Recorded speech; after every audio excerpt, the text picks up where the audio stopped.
Cost কমে আসবে। নতুন নিয়োগ পাওয়া ব্রিটিশ নিরাপত্তা পরামর্শ কোম্পানি রেড লাইন কাজ শুরু করেছে শাহজালাল বিমানবন্দরে।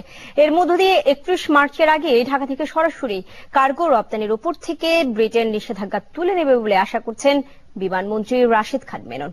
দুপুরে বিমানবন্দরে বেসরকারি উড়োজাহাজ নভ এয়ারের নতুন 3টি ফ্লাইট উদ্বোধন করতে গিয়ে মন্ত্রী এ আশার কথা জানান।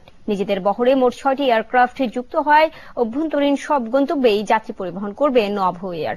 বিমানমন্ত্রী আরো বলেন, নিরাপত্তার শর্ত অনুযায়ী সবকিছুই বাস্তবায়ন শুরু করেছে সরকার, তাই ব্রিটেনের আর কোনো আপত্তি থাকার কারণ নেই বলে মনে করেন তিনি। দরপত্র না দেখে কার্যাদেশ দেয়া প্রসঙ্গে মন্ত্রী বলেন, যথাযথ আইন মেনে রেড লাইনকে পরামর্শক হিসেবে নিয়োগ দেওয়া হয়েছে।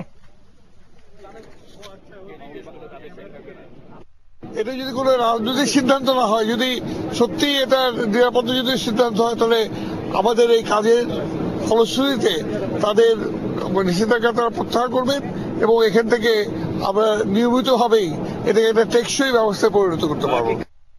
জলাভূমির তালিকা ও স্থায়িত্বশীল জলাভূমি ব্যবস্থাপনা ফ্রেমওয়ার্ক তৈরি করবে সরকার। এর মধ্য দিয়ে হাওর ও নদীর ইকোসিস্টেমের আন্তঃসম্পর্ক বিষয়ক সমীক্ষাও করা হবে। প্রায় 54,500 কোটি টাকা ব্যয় ধরে এই